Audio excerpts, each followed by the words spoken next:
The morning sun cast golden light across Nexus Prime, the capital world of the mighty Corvini Empire.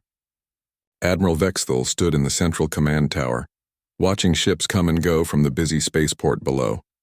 For 300 years, the Corvani had ruled over dozens of worlds and hundreds of species. Today seemed like any other day of their endless reign. The Admiral's 6 eyes moved across the display screens showing orbital traffic. Cargo ships brought treasures from conquered worlds. Military vessels patrolled the space around the planet. Everything was normal and peaceful in the heart of the Empire. Then the alarm started screaming. "Admiral," shouted a technician from across the room. "We have an unknown energy reading in Sector 7. Vexthal rushed to the main display. The screen showed empty space one moment. Then something impossible happened. Reality seemed to crack open like broken glass. A massive tear appeared in space itself, glowing with strange blue light. "What is that?" Vexthal demanded. Before anyone could answer, something emerged from the tear. It was enormous, easily a kilometer long and half as wide. The ship was unlike anything in the Corvani database. Its hull was dark metal with sharp angles and glowing lines. Weapon ports dotted its surface like angry eyes. The unknown ship hung motionless above the planet's main continent. Its presence felt threatening even from orbit. Captain Jihoon Park stood on the bridge of the human dreadnought TES Indomitable. His brown eyes studied the alien world below through the main view screen. After months of travel, they had finally reached their destination. "Report," Jihoon said calmly. Lieutenant Min-hee Choi checked her tactical display. 67 enemy ships in immediate area. More are moving toward our position. Their weapons are charging, but they haven't fired yet. "Good. They're being careful," Jihoon replied. "Woojin, what are they saying?" Communications Officer Woojin Kim adjusted his headset. The alien voices coming through the speakers sounded excited and afraid. They're asking who we are and demanding we identify ourselves. Some are calling for immediate attack. "Let them talk for now," Jihoon decided. "Suyeon, ship status?" Engineer Suyeon Lee smiled from her station. "All systems running perfectly, Captain. Shields at full power. Weapons ready." "The new dimensional drive is stable." Jihoon nodded. The dimensional drive was humanity's greatest secret. It didn't just move ships faster than light. It let them slip between realities.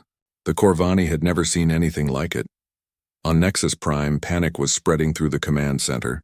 Admiral Vexthal watched more ships appear on his screens as the defense fleet rushed to respond. But something was wrong. Their sensors couldn't get clear readings on the mysterious vessel. "How many weapons does it have?" he demanded. "Unknown, sir. Our scans keep getting blocked." "What about crew size?" "Also unknown. The ship appears to be using some kind of jamming technology." Vexthal's clawed hands gripped the railing. In 3 centuries of conquest, the Corvani had never encountered a ship they couldn't scan. Their technology was supposed to be the best in the galaxy. "Send a squadron to intercept," he ordered. "But tell them to be careful. We don't know what we're dealing with." 12 Corvani fighters launched from the nearest orbital station. They were sleek ships with powerful energy weapons, more than enough to handle any normal threat. The pilots were confident as they approached the unknown vessel. On the Indomitable's bridge, Min-hee watched the approaching fighters on her screen. 12 small craft heading our way. Should I power up the defense grid?" "Not yet," Jihoon said. "Let's see what they do." The Corvani fighters took positions around the human ship. They were tiny compared to the massive dreadnought, like insects buzzing around a sleeping giant. The lead pilot opened a communication channel. "Unknown vessel, you are in restricted space. Identify yourself immediately or we will open fire." Woojin translated the message for his captain. Jihoon thought for a moment, then made his decision. "Open a channel to their command center," he ordered. The main screen in the Corvani command center flickered, then showed the bridge of the human ship. Admiral Vexthal found himself looking at a being he had never seen before. The creature had only 2 eyes, strange pale skin and dark hair. It looked almost fragile compared to the powerful Corvani. "I am Captain Jihoon Park of the Terran Defense Force," the human said. His voice was calm and steady. "We need to talk." Vexthal stepped forward. "I am Admiral Vexthal of the Corvani Empire. You are trespassing in our space. Explain your presence here." "We've come about your treatment of captured species," Jihoon replied. "The prison camps, the forced labor, the executions. It needs to stop." The alien admiral's eyes widened. How could these strangers know about their internal affairs? The Corvani had been careful to keep their methods secret from other spacefaring races. I don't know what you're talking about, Vexthul lied. And I don't appreciate threats from unknown aliens in a single ship. Jihoon's expression didn't change. We're not threatening anyone. We're making a request. Release the prisoners. Shut down the labor camps. Stop the executions. Impossible, Vexthul snarled. The Corvani Empire doesn't negotiate with terrorists. We're not terrorists, Jihoon said quietly. We're something much worse for people like you. We're here to help. The communication ended abruptly as Vexthul cut the signal. He turned to his officers, his 6 eyes blazing with anger. Prepare for battle. All ships attack formation. I want that vessel destroyed immediately. Warning klaxons echoed through the Corvani fleet as dozens of warships moved into position. Energy weapons charged to full power. Missile tubes loaded their deadliest warheads. The aliens had never lost a space battle in their home system. On the Indomitable, the crew watched calmly as enemy ships surrounded them. They had expected this response. The Corvani ruled through fear and violence. They wouldn't give up their power easily. All stations prepare for combat, Jihoon announced. Remember, we're here to save lives, not take them. Disable their weapons if possible. Destroy them only if necessary. Sion's fingers moved across her control panel. Dimensional shields are online. Adaptive armor is active. All weapon systems ready. Multiple targeting locks detected, Minhee reported. They're preparing to fire everything they have. Jihoon settled into his command chair. Then let's show them why the galaxy should fear a Terran Dreadnought. The first shots lit up the darkness of space as the Battle of Nexus Prime began. The Corvani fleet opened fire with everything they had. Dozens of energy beams and hundreds of missiles streaked toward the lone human ship. The weapons were powerful enough to destroy a small moon. Admiral Vexthul watched from his command center, certain that the strange vessel would be vaporized in seconds. But the Indomitable didn't even shake. Captain Jihoon stood calmly on his bridge as the alien weapons struck their shields. The energy barriers around his ship glowed bright blue, absorbing the incoming fire like raindrops hitting a window. Shield status? He asked. Engineer Suyon Lee checked her readings. Down to 97%. Their weapons are actually pretty weak. Return fire. Disable their weapon systems only. The human ship's response was swift and precise. Thin beams of red light lanced out from hidden ports along the Dreadnought's hull. Each beam found its target with perfect accuracy, striking weapon mounts and power systems on the Corvani ships. One by one, the alien vessels went dark. Not destroyed, just powerless. Their crews were alive but helpless, drifting in space without weapons or engines. Admiral Vexthul stared at his displays in shock. Half his fleet had been neutralized in less than a minute. The enemy ship hadn't even used its main guns. How is this possible? He whispered. His tactical officer's voice was shaking. Sir, our weapons barely scratched their shields. But their return fire, it's like they knew exactly where to hit us. On the planet's surface, emergency broadcasts were already spreading panic through the population. Citizens looked up at the night sky where flashes of light marked the ongoing battle. Many had never seen their mighty fleet defeated before. Emperor Morketh sat on his crystal throne in the imperial palace. The ancient ruler had lived for over 800 years and conquered countless worlds. He had never faced a threat like this. Open a channel to the alien ship, he commanded. I will speak to their leader myself. The communication request reached the Indomitable within minutes. Jihoon accepted it, and suddenly found himself looking at the most powerful being in the Corvani Empire. Emperor Morketh was impressive. 3 meters tall, with skin like living crystal and eyes that glowed with inner fire. His voice boomed through the speakers. I am Emperor Morketh, ruler of the Corvani Empire. Who dares attack my ships in my own system? Captain Jihoon Park, representing Earth and her allies, the human replied. We're here about your crimes against other species.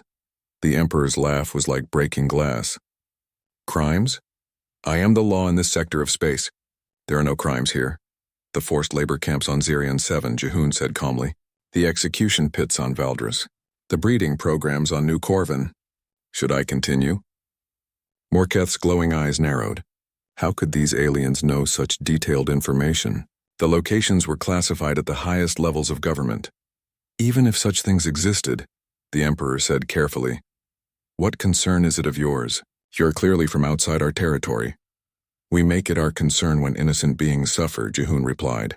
Here are our demands. Release all prisoners from your labor camps. Stop the executions. End the forced breeding programs. Allow all enslaved species to return to their home worlds. Impossible, Morketh roared. The Empire requires workers. Those species exist to serve us. Then you've made your choice. The communication ended. Emperor Morketh sat back on his throne, thinking quickly. One ship had already crippled a significant portion of his fleet. But he still had hundreds more vessels throughout the Empire. And he had other weapons at his disposal. Contact all military commanders, he ordered. Order them to execute 10 prisoners for every ship we've lost today. Let these aliens see the price of their interference. The orders went out across the Empire's communication network, but they were intercepted by sensitive equipment on the Indomitable. Communications Officer Woojin Kim translated the messages with growing horror. Captain, he reported, they're ordering executions at camps across 12 different worlds. Thousands of prisoners. Jihoon's jaw tightened. He had hoped the Corvani would be reasonable. How long before the orders are carried out? The first executions start in 6 hours. The captain turned to his tactical officer. Minnie, how many ships do we need to stop this? Lieutenant Minhee Choi studied her strategic display. The camps are spread across multiple star systems. We can't reach them all in time. Not alone. Jihoon nodded grimly. Then we'll have to send a message they can't ignore. Prepare for Protocol 7. Around the bridge, the crew exchanged serious looks. Protocol 7 was classified at the highest levels of Earth's military. Most aliens had never seen what human technology could really do. Sir, Suyon said quietly, are we sure about this? Once we use Protocol 7, there's no going back. The whole galaxy will know what we're capable of. The whole galaxy needs to know, Jihoon replied. How else will we stop this from happening again? He opened a communication channel to all Corvani military frequencies. His voice reached every ship, every base, every command center in the Empire. This is Captain Park of the Terran vessel Indomitable. You have 6 hours to countermand your execution orders and begin releasing prisoners. If you proceed with the killings, we will demonstrate why Earth is called humanity's protector. Emperor Morketh heard the message in his throne room. Empty threats, he declared. One ship cannot threaten an entire empire. But Admiral Vexthol was studying the tactical reports more carefully. The alien vessel had appeared from nowhere, shrugged off their best weapons and disabled half his fleet with surgical precision. Their technology was clearly superior to anything the Corvani possessed. Your Majesty, he said carefully, perhaps we should consider their demands. We could negotiate. Never. Morketh slammed his crystalline fist on the arm of his throne. The Corvani Empire does not bow to terrorists. Proceed with the executions as ordered. On distant worlds, prison guards received their orders and began preparing for mass killings. On Zarion 7, thousands of prisoners from dozens of species were herded into execution chambers. On Valdris, guards powered up the disintegration pits. On New Corvin, breeding facilities prepared to eliminate their excess stock. The prisoners knew something was happening. They could see the fear in their guards' faces. Some had heard rumors of a mysterious ship that had appeared over the capital world. A few dared to hope that rescue might be possible. Back on the Indomitable, the crew prepared for actions that would change the balance of power in the galaxy forever. Weapons specialist Jin Wuhan activated systems that existed in no alien database. Science officer Yunbi Song ran final checks on technologies that violated several laws of physics. All stations report ready for Protocol 7, Minhee announced. Jihoon took a deep breath. Once they crossed this line, humanity would no longer be unknown to the galaxy. Every government, every military, every criminal organization would know that Earth was not to be trifled with. Execute Protocol 7, he ordered. The Indomitable began to change. Its hull shimmered and became translucent. Strange energies played along its weapons arrays. The ship seemed to exist in normal space and somewhere else at the same time, Admiral. Vexthol watched his sensors go crazy as the alien vessel transformed into something his technology couldn't even properly detect. What are they doing? He whispered. He was about to find out. The Dreadnought fired a single shot toward Nexus Prime's orbital defense grid. The beam passed through the planet's shields as if they didn't exist and struck the main defense platform. The massive station didn't explode, it simply stopped working. Every system shut down simultaneously, leaving the crew alive but powerless. Then the real demonstration began. Invisible projectiles launched from the Indomitable and spread across the star system at faster than light speed. Each projectile found a Corvani military target with perfect precision. Ships, stations, weapon platforms, all of them suddenly went dark as their technology failed. Within 10 minutes, every military asset in the Nexus Prime system had been neutralized without a single death. The Emperor stared at his reports in disbelief. "This is impossible. How can they disable our technology without destroying it?" His science advisor's voice was barely a whisper. "The readings suggest they're using some form of selective electromagnetic pulse that only affects our specific technology. But that would require knowledge of our systems that we've never shared with anyone." Emperor, Morketh realized with growing horror that these aliens weren't just technologically superior. They had been watching the Corvani Empire for a very long time. The communication channel opened again, and Captain Park's calm voice filled the throne room. "You now have 5 hours to cancel the execution orders, Your Majesty. This was just a demonstration. Continue with your plans and we'll show you what a Terran Dreadnought can really do." Emperor Morketh stood in his throne room, surrounded by the most advanced technology in the known galaxy. Yet for the first time in 800 years, he felt truly helpless. The reports kept coming in from across his empire. Every military installation in the Nexus Prime system had been disabled without a single shot. "Destroying anything. Status." "Report," he demanded. General Kavoth, his top military commander, stepped forward nervously. "Your Majesty, we've lost all orbital defenses. The fleet is powerless but intact. Engineering teams are trying to restart the systems, but whatever the humans did has completely shut down our technology." "How long to restore power?" "Unknown, sir. Our scientists have never seen anything like this before." Morketh's crystalline features twisted with rage. "Then proceed with the executions as planned. If we cannot fight them in space, we'll show them the price of defying us." "Your Majesty," Admiral Vexthal protested, "perhaps we should reconsider. Their technology is clearly beyond ours. If we anger them further and silence..." The Emperor roared. "I will not be dictated to by alien terrorists." "Send the execution orders immediately." On the Indomitable, Communications Officer Woo Jin Kim intercepted the Emperor's commands with growing alarm. "Captain, they're proceeding with the killings. Orders going out to 12 worlds." Captain Jihoon Park's expression didn't change, but everyone on the bridge could feel his anger. "How long until the first executions?" 4 hours for the closest camps. 6 hours for the others." Jihoon turned to his science officer. "Yunbi, are the nano-disruptor clouds ready?" Science Officer Yunbi Song nodded grimly. "All systems operational. But sir, once we deploy them, there's no hiding what we can do. Every government in the galaxy will know humanity has technology that can disable any star system." "Good," Jihoon replied. "Maybe that will stop more conflicts before they start." The nano-disruptor clouds were humanity's most closely guarded secret. Microscopic machines that could reproduce themselves and spread across entire star systems in minutes. They were programmed to disable specific technologies while leaving organic life completely unharmed. "Deploy clouds to all 12 systems with prison camps," Jihoon ordered. "Full spread pattern." "Deploying now," Yunbi confirmed. The Indomitable fired 12 small capsules in different directions. Each capsule disappeared into hyperspace, carrying billions of nanomachines toward their targets. The journey would take less than an hour.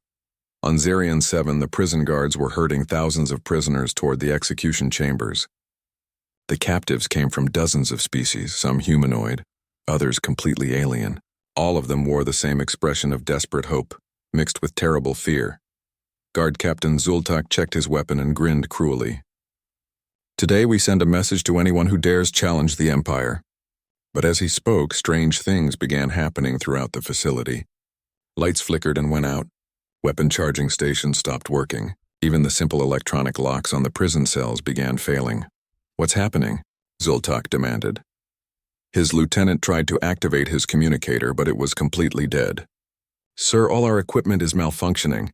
Similar scenes played out across 11 other worlds. Guard stations went dark. Weapon systems failed. Communication networks collapsed. The nanomachines spread through each system like an invisible plague, seeking out and disabling every piece of Corvani military technology. But the prisoners' crude metal shackles still worked. The stone walls of their cells remained solid. The nanomachines were programmed with incredible precision. They only affected specific technologies. On Valdris, prisoner Kexra felt her electronic restraints suddenly release. The alien woman looked around in amazement as other captives found themselves free for the first time in years. "The locks," someone shouted. "The locks are opening!" Throughout the prison complex, cell doors swung open as their electronic systems failed. Guards found themselves armed with nothing but metal clubs against thousands of angry prisoners who had nothing left to lose. Back in the Nexus Prime system, Admiral Vexthul watched his sensors detect impossible readings from across the Empire. "Your Majesty, we're getting reports from all 12 target systems.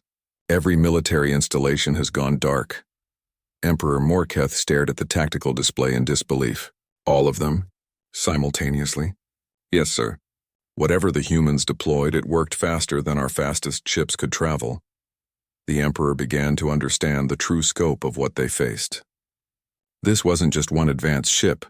It was evidence of a civilization with technology that could reach across the galaxy in minutes. On the Indomitable, tactical analyst Sungho Ryu was coordinating with resistance movements across the affected worlds.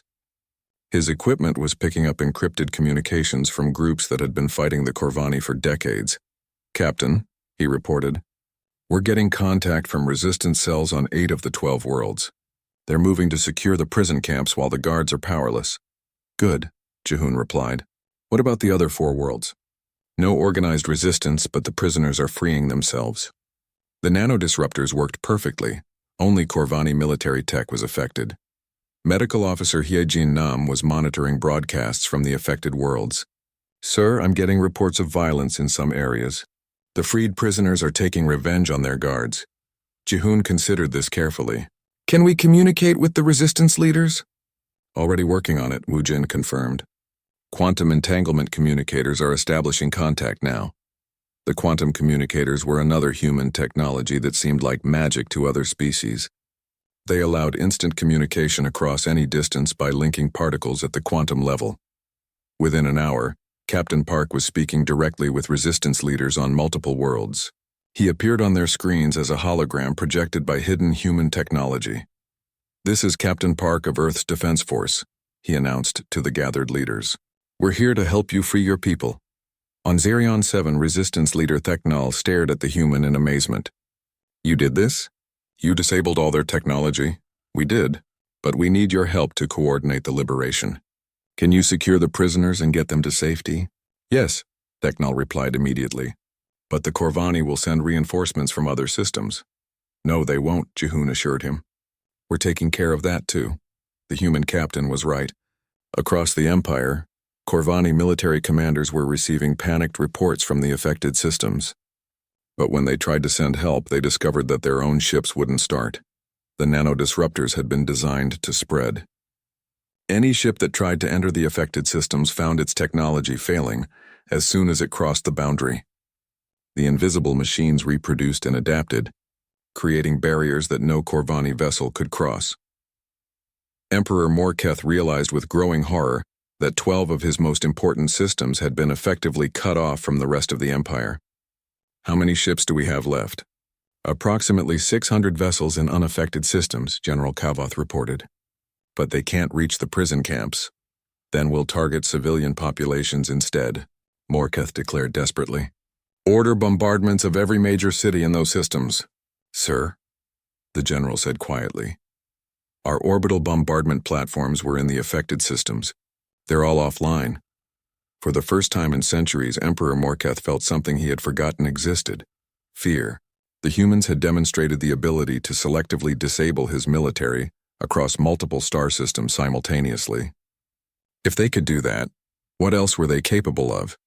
His answer came sooner than expected. Navigator Dongyun Yu on the Indomitable was calculating firing solutions for the ship's main weapons. Not the precision disruptors they had been using, but the real weapons, the ones designed to crack planets if necessary. "Captain," he reported, "I have targeting solutions for the Imperial Palace, the Military Command Center, and the Emperor's personal bunker." "Wait," Jehun ordered. "Open a channel to the palace first." Emperor Morketh's face appeared on the main screen, his crystalline features showing barely controlled panic. Your Majesty, Jihun said calmly, you now have a choice. Surrender unconditionally and order the immediate release of all prisoners throughout your empire, or we will demonstrate what our main weapons can do. You're bluffing, Morketh snarled, but his voice lacked conviction. Navigator, show him. The Indomitable's main cannon, a weapon that had never been fired in anger, slowly emerged from its housing. The energy building up in the weapon created visible distortions in space itself. On Nexus Prime, every remaining sensor detected the massive energy buildup. The readings were off the charts, more power than the planet's entire defense grid. Your Majesty, Admiral Vexthul said urgently, that weapon could destroy the entire continent, maybe the whole planet. Emperor Morketh stared at the tactical display showing the impossible energy readings. In his 800 years of life, he had never encountered a weapon with that much power. The communication channel crackled as Captain Park's voice filled the throne room one final time. You have 1 hour to begin releasing prisoners and broadcasting your surrender across the Empire. After that, we stop asking nicely. The hour passed in tense silence across the Corvani Empire. Emperor Morketh sat on his crystal throne, staring at reports that painted an impossible picture. 12 of his most important systems had been completely cut off. Prison camps that had operated for centuries were falling one by one as freed prisoners overwhelmed powerless guards. But what terrified him most was the weapon pointed at his planet. The energy readings were beyond anything in the Corvani arsenal. If the humans were willing to use it, Your Majesty, Admiral Vexthul said quietly, we must make a decision. The hour is almost up. I will not surrender to aliens, Morketh declared, but his voice cracked slightly. The Empire has stood for 300 years. We cannot. His words were cut off as the palace shook, not from an explosion, but from some kind of energy pulse that made the very air vibrate. Emergency lights flickered as the building system struggled to compensate.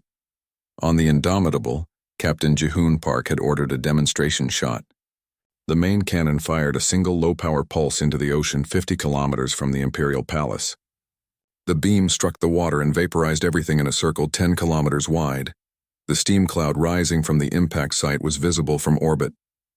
Next shot hits the palace, Jihun announced over the communication channel. Emperor Morketh watched the steam cloud through his palace windows and felt his 800-year reign crumbling around him. Wait, he said finally. I surrender. Broadcast it to the entire empire, Jihun ordered. All frequencies, full surrender, and immediate prisoner releases. Minutes later, Emperor Morketh's image appeared on every screen across the Corvani Empire. His voice, once powerful and commanding, now sounded defeated and old. Citizens of the Empire, he began slowly, I hereby order the immediate cessation of all military activities and the release of all prisoners from labor camps and detention facilities. The Empire surrenders to the Terran forces. The broadcast sent shockwaves across hundreds of worlds. Many Corvani citizens had never heard their emperor sound anything but confident and strong. Some refused to believe it was real, but on the prison worlds, the message was received with joy and disbelief. Resistance fighters who had fought hopeless battles for decades suddenly found themselves victorious. Prisoners who had given up all hope saw freedom for the first time in years. On Xerion 7, Resistance leader Theknal stood in the main prison compound, surrounded by thousands of freed captives. The Corvani guards had been locked in their own cells, and the weapons storage had been secured. For the first time in his life, he was looking at a world without oppression. Is it real? Asked Valona, a prisoner who had been captive for 12 years. Are we really free? Before Theknal could answer, the air shimmered and a human figure materialized before them. Not a hologram this time, but an actual person wearing strange armor that bent light around it. The human removed her helmet, revealing a young woman with short black hair and determined eyes. I'm Commander Unikang of the Terran Liberation Corps, she announced in their language. We're here to help you get home. The crowd stared in amazement. They had heard about the mysterious humans who had defeated the mighty Corvani Empire, but seeing one in person was overwhelming. How did you get here so fast? Theknal asked. Your ship is still in the Nexus Prime system. Una smiled. We have our ways. My team is currently securing 12 different worlds. Don't worry, we brought enough people. She was right. Across the liberated systems, small teams of human soldiers were appearing as if from nowhere. Their equipment was unlike anything the freed prisoners had ever seen. They moved with quiet efficiency, securing weapon stockpiles and treating wounded captives. On Valdris, Sergeant Taehyung Moon led his squad through the massive industrial complex, where millions of beings had toiled in forced labor. The scale of the operation was staggering, assembly lines stretching for kilometers, dormitories packed with exhausted workers, factories that operated around the clock. Document everything, he ordered his team. The galaxy needs to see what the Corvani were doing here. Specialist Sohee Park raised her recording equipment, capturing images that would later shock civilized worlds. The conditions were worse than anything in the intelligence reports. Beings from dozens of species worked in toxic environments without protection. Many showed signs of malnutrition and abuse. How many prisoners are we looking at? Taehyung asked. Initial count suggests over 2 million on this world alone, Sohee replied. And this is just one facility. The numbers were overwhelming. Across all 12 worlds, early estimates suggested nearly 50 million enslaved beings of various species. The logistical challenge of freeing and returning them to their home worlds would be massive. But the humans had planned for this. Ships began arriving in each liberated system, not warships, but hospital vessels and refugee transports. They appeared without warning, just like the Dreadnought had over Nexus Prime. The technology that allowed them to travel so quickly remained a mystery to the freed prisoners. Chief Engineer Kyung Min coordinated the rescue operations from his station on the Indomitable. His screens showed the positions of hundreds of ships spread across 12 star systems. Medical teams are reporting severe malnutrition in 60% of rescued prisoners, he informed Captain Park. Some species have specific dietary needs that the Corvani ignored completely. What do we need? Ji-hoon asked. Specialized food synthesizers, medical equipment, and about 3 months to properly treat everyone before they can travel. You have whatever resources you need, Ji-hoon assured him. Contact Earth Command and request additional support ships. On the planet's surface, the liberation continued. Human teams worked alongside local resistance fighters to process the massive prisoner populations. Xenolinguist Jiwon Lee found herself speaking with beings from species that hadn't been seen in free space for generations. My people come from the Andorian cluster, explained an elderly alien with blue skin and extra arms. I don't even know if our homeworld still exists. We'll find out, Jiwon promised. We're already sending scout ships to check on all the homeworlds mentioned in Corvani records. The scope of the Empire's crimes was becoming clear. They hadn't just enslaved individuals. They had captured entire populations, sometimes from multiple worlds in the same system.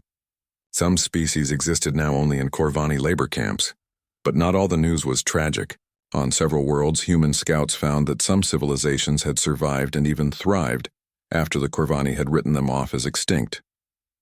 The reunion broadcasts were among the few bright moments in an otherwise dark discovery process. Back in the Nexus Prime system, Admiral Vexthal was learning firsthand about human efficiency. Teams of technicians from the Indomitable were examining Corvani ships and equipment, documenting everything with scientific precision. What are you doing? He asked the human team. Leader.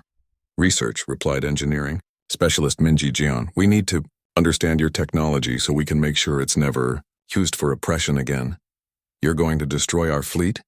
No, Minji said, surprising him. We're going to modify it. Remove the weapon systems, upgrade the life support, convert the warships into rescue vessels. You're going to help evacuate the victims of your empire. The concept was revolutionary. Instead of destroying the Corvani military, the humans were repurposing it for humanitarian missions. Former warships would become hospital ships and refugee transports. Emperor Morketh learned about this plan during his first formal meeting with Captain Park. The human had come to the palace in person, arriving in a small craft that had somehow bypassed all remaining security systems. You're not going to execute me? The Emperor asked, genuinely surprised. That's not why we're here, Ji-hoon replied. We're here to stop the suffering. You can help with that, or you can spend the rest of your life in a prison cell. Your choice. What do you want me to do? Help us contact the families of the imprisoned. Provide locations of hidden camps. Use your knowledge to help undo the damage your empire caused. It was a difficult choice for a being who had ruled absolutely for centuries. But as Morketh learned more about the scale of the liberation operation, he began to understand that cooperation was his only path to any kind of meaningful future. The transformation was happening faster than anyone had expected.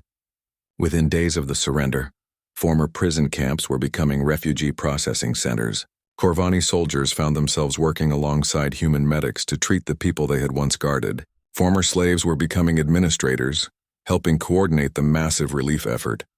On Valdris, former prisoner Kexra stood in the command center that had once controlled her labor assignments. Now she was helping track down missing family members and organizing transport schedules. 6 months ago, I thought I would die in those mines, she told Sergeant Moon. Now I'm going home to see children I haven't seen in 15 years. That's what we came here for, Taehyung replied. Everyone deserves to go home.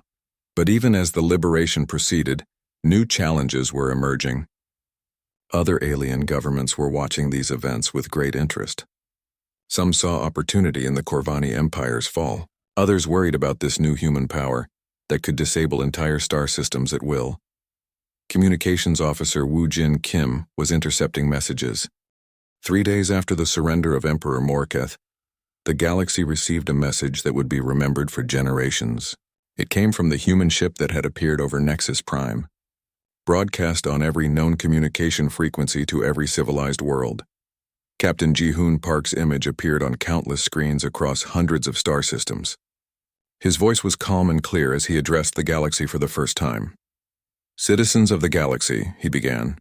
This is Captain Park of the Terran Defense Force. 3 days ago, the Corvani Empire surrendered unconditionally after centuries of oppressing other species. Today we want to tell you what happens next. On worlds throughout known space, beings stopped what they were doing to listen. This was the first time most had heard from the mysterious humans who had accomplished the impossible. The Corvani Empire is finished, Ji-hoon continued. Their military has been dismantled. Their prison camps have been closed. Nearly 50 million enslaved beings are being returned to their families and homeworlds. The age of their tyranny is over. Cheers erupted on dozens of worlds where Corvani rule had been particularly harsh, but the captain wasn't finished. Some of you may wonder what Earth intends to do with this power. The answer is simple. We intend to go home. We are not conquerors. We are not empire builders. We came here for one reason, to stop suffering. That job is nearly complete. The message continued for 20 minutes, outlining humanity's plans for the former Corvani territory. There would be no human occupation, no new empire with Earth at its center. Instead, the freed worlds would be helped to govern themselves. On the Indomitable, diplomatic officer Min Ji-jeon was coordinating the most complex negotiation in galactic history. Representatives from 47 different species were participating in talks to establish a new government structure. The Andraxians want compensation for 3 centuries of stolen resources, she reported to Captain Park. The Selani are demanding war crimes trials. The former Corvani colonies want protection guarantees. What do you think? Ji-hoon asked. I think they're all scared, Minji replied honestly. They've lived under oppression for so long that they don't know how to be free. They're afraid someone else will just take the Corvani's place. Then we need to show them that freedom is possible. The solution came from an unexpected source. Elder Theknal, the resistance leader from Zerion 7, proposed the creation of a galactic council based on principles that the Corvani had never understood: voluntary cooperation instead of forced submission. Each world governs itself, he explained to the assembled representatives. But we work together on common problems. Trade, defense, exploration. We do these things as partners, not as masters and slaves. The idea was revolutionary. For centuries, galactic politics had been based on conquest and domination. The concept of equals working together was almost alien to many species, but the humans supported it, and that made all the difference. When the most powerful military force in the galaxy endorsed voluntary cooperation over conquest, other governments paid attention. 6 months after the fall of the Corvani Empire, the first Galactic Council meeting was held on a neutral world. Representatives from 96 different civilizations attended. The humans sent a small delegation led by Admiral Suyong Baek, but they took no special position in the proceedings. We're here as observers and advisors, Admiral Baek explained to the media. This is your galaxy to govern, not ours. The statement puzzled many alien observers. Throughout galactic history, the strongest military power had always seized political control.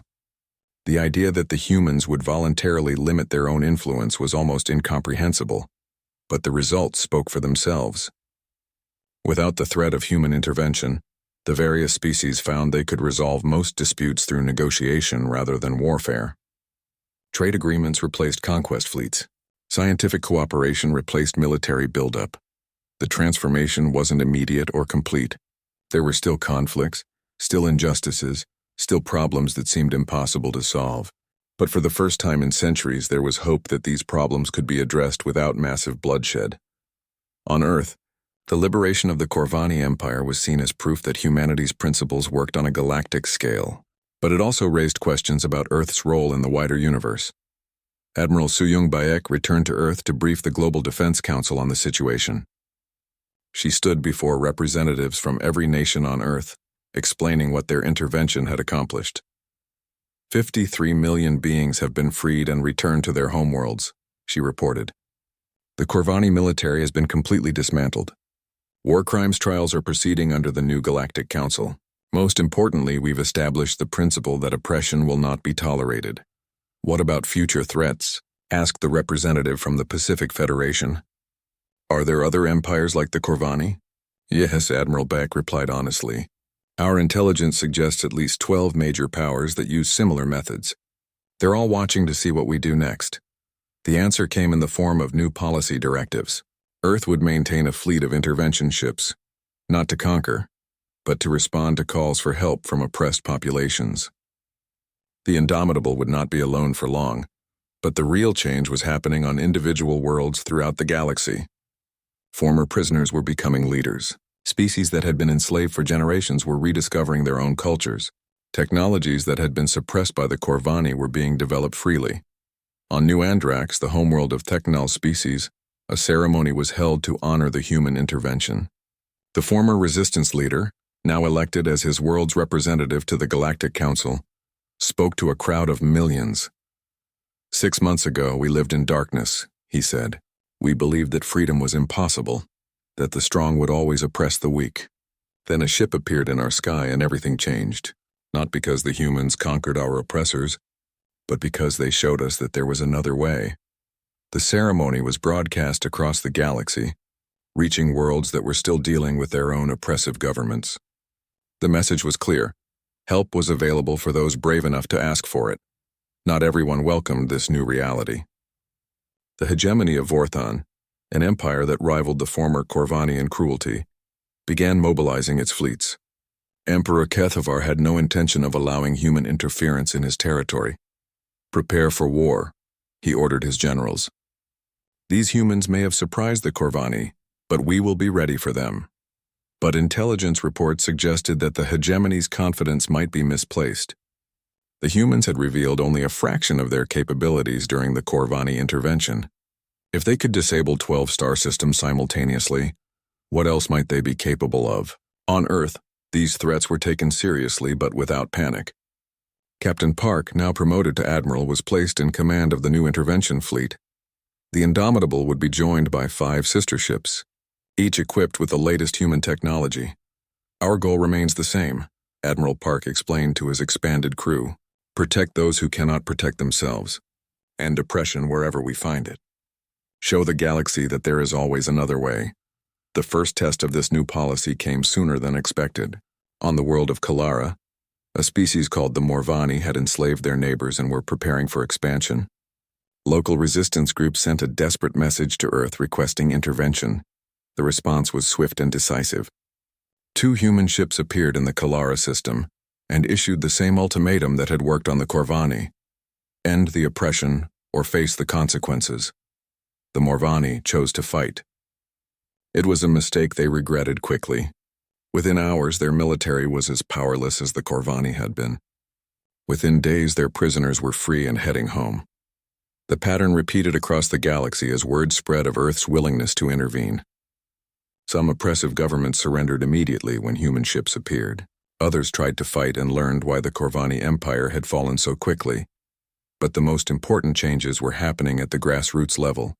Species that had never worked together were forming partnerships. Trade networks that had been controlled by powerful empires became open markets. Scientific knowledge that had been hoarded by the ruling classes was shared freely. Former Emperor Morketh, now serving as an advisor to the War Crimes Tribunal, watched these changes with a mixture of regret and amazement. "In 800 years of life," he told his human guards, "I never imagined the galaxy could work this way." "It takes practice," replied Guard Captain Chang Min No. "Democracy isn't easy. Freedom isn't easy, but they're worth the effort." The conversation was typical of many happening across the former empire. Corvani citizens were slowly learning what it meant to live as equals rather than rulers. Some adapted quickly. Others struggled with the concept that might didn't make right, but the younger generation embraced the changes eagerly. Corvani children who had grown up expecting to inherit an empire instead found themselves part of a galaxy where cooperation was valued over conquest. 1 year after the fall of the Corvani Empire, the first annual Galactic Assembly was held. Representatives from over 200 worlds attended, making it the largest peaceful gathering and recorded.